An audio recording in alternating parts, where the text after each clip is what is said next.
بسم اللہ الرحمن الرحیم۔ معرف القرآن سورہ بقرہ کے سبق نمبر 49 میں خوش آمدید۔ آج کے اس سبق کے اندر ہم سورہ بقرہ کی آیت نمبر 83 کا لفظی با محاورہ ترجمہ اور انشاءاللہ اس کی تفسیر پڑھیں گے۔ سب سے پہلے میں تلاوت کر دیتا ہوں۔ اعوذ باللہ من الشیطان الرجیم، بسم اللہ الرحمن الرحیم۔ وَإِذْ أَخَذْنَا مِيثَاقَ بَنِي إِسْرَائِيلَ لَا تَعْبُدُونَ إِلَّا اللَّهَ وَبِالْوَالِدَيْنِ إِحْسَانًا وَذِي الْقُرْبَى وَالْيَتَامَى وَالْمَسَاكِينِ وَقُولُوا لِلنَّاسِ حُسْنًا وَأَقِيمُوا الصَّلَاةَ وَآتُوا الزَّكَاةَ ثُمَّ تَوَلَّيْتُمْ إِلَّا قَلِيلًا مِّنكُمْ وَأَنتُم مُّعْرِضُونَ۔ صدق اللہ العظیم۔ لفظی ترجمہ دیکھ لیں۔ واو اور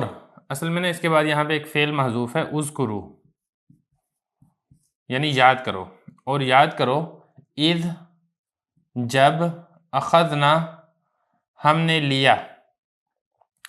میثاق وعدہ، عہد، بنی اسرائیل سے کیا وعدہ لیا وہ آگیا ہے، لا تعبدون تم عبادت نہیں کرو گے، تعبدون عبادت کرنا، لا کا مطلب نہیں، الا سوائے اللہ کے، واو اور با ساتھ، والدین احسان نیکی، واو اور ذی والے، قربا رشتہ داری، ذی قربا رشتہ داری والے مراد رشتہ دار، واو اور یتامہ یتیم، واو اور مساکین مسکین، واو اور قولو تم کہو، لام سے الناس لوگوں سے، حسنہ اچھائی نیکی، واو اور اقیمو قائم کرو، الصلاۃ نماز کو، واو اور آتو ادا کرو زکوٰۃ کو، ثم پھر تولیتم تم پھر گئے، الا سوائے قلیل تھوڑے، من سے کم تمہارے، سوائے تم میں سے تھوڑوں کے، واو اس حال میں، انتم تم معرضون اعراض کر رہے تھے، منہ موڑ رہے تھے۔ اس کا لفظی ترجمہ ہو گیا۔ اب چلتے ہیں اس کے بامحاورہ ترجمے کی طرف۔ اور اس وقت کو یاد کرو جب ہم نے بنی اسرائیل سے یہ وعدہ لیا، کیا وعدہ لیا وہ آگیا ہے۔ نمبر 1، تم عبادت نہیں کرو گے سوائے اللہ کی، اور تم اچھائی کرو گے والدین کے ساتھ اور رشتہ داروں کے ساتھ اور یتیموں کے ساتھ اور مسکینوں کے ساتھ،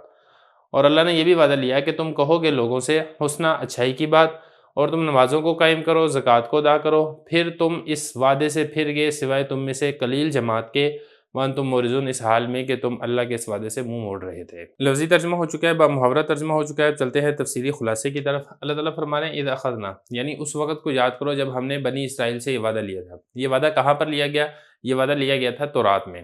اور وہ وعدہ کیا تھا؟ وعدہ اللہ تعالیٰ نے صاف الفاظ میں ذکر کیا، ہم نے بنی اسرائیل سے یہ وعدہ لیا، لا تعبدون الا اللہ، کہ وہ اللہ تعالیٰ ہی کی عبادت کریں گے، اللہ تعالیٰ کے ساتھ کسی اور کو شریک نہیں ٹھہرائیں گے، اور اس کے ساتھ ساتھ اللہ تعالیٰ نے یہ بھی وعدہ لیا کہ والدین کے ساتھ اچھائی کریں گے، رشتہ داروں کے ساتھ اچھائی کریں گے، یتیموں کے ساتھ، غریب محتاجوں کے ساتھ، مسکینوں کے ساتھ اچھائی کریں گے، اور اسی طرح اللہ تعالیٰ نے یہ بھی وعدہ لیا تھا قولوا للناس حسنا، کہ تم لوگوں سے اگر تم نے کوئی بات کہنی ہے تو تم اچھائی کے ساتھ، خوش خلقی کے ساتھ تم نے لوگوں سے بات کرنی ہے، واقیموا الصلاۃ، اور اسی طرح اللہ نے وعدہ ایک یہ بھی لیا تھا کہ یہ لوگ نمازوں کو قائم کریں، وآتوا الزکاۃ، اور یہ کہ تم لوگ زکوٰۃ کو ادا کرو، ثم تولیتم الا قلیلا منکم، پھر یہ جو وعدہ تھا تم اس وعدے سے پھر گئے، جیسا کہ تمہاری یہ عادت ہے، الا قلیلا منکم، مگر ایک قلیل جماعت ایسی تھی جو اس وعدے کے اوپر قائم رہی، برقرار رہی، وانتم معرضون، اور تمہاری تو عادت ہی یہی ہے کہ تم وعدہ کرتے ہو اس وعدے سے پھر جاتے ہو۔ ایک بات تو یہ معلوم ہو رہی ہے اس آیت سے کہ بنی اسرائیل کی جو اکثریت تھی اللہ تعالیٰ کے وعدوں سے پھر گئی تھی۔ اللہ تعالیٰ نے حضرت موسیٰ علیہ السلام پر جو تورات نازل کی تھی، اس تورات کے جو احکام و مسائل تھے، بہت کم لوگ ایسے تھے، جیسے کہ اللہ تعالیٰ فرما رہے ہیں الا قلیلا منکم، جو اس وعدے کے اوپر قائم رہے تھے، اللہ تعالیٰ کے احکامات کو پورا کرتے رہے تھے۔ اکثریت جو جن کی تھی وہ اس وعدے سے پھر گئی تھی۔ دوسری بات اس سے یہ بھی معلوم ہوتی ہے کہ بعض احکام و مسائل ایسے ہیں جو تمام شرائع کے اندر متفق رہے ہیں، اس میں کسی قسم کی تبدیلی نہیں ہوئی ہے،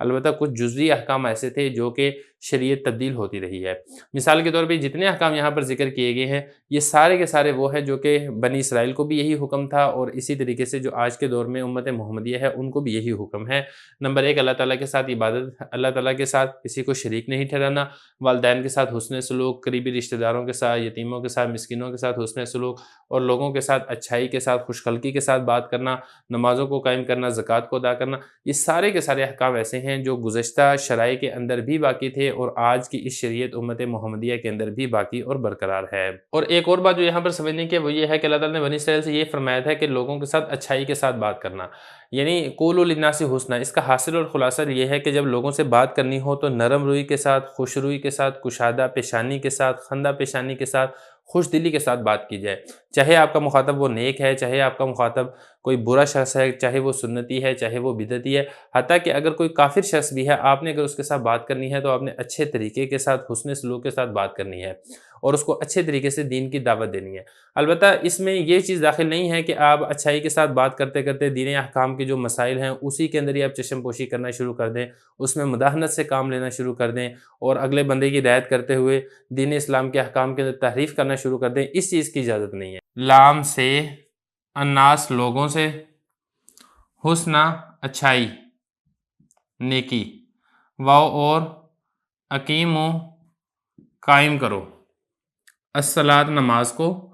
واو اور آتو ادا کرو، زکوٰۃ کو،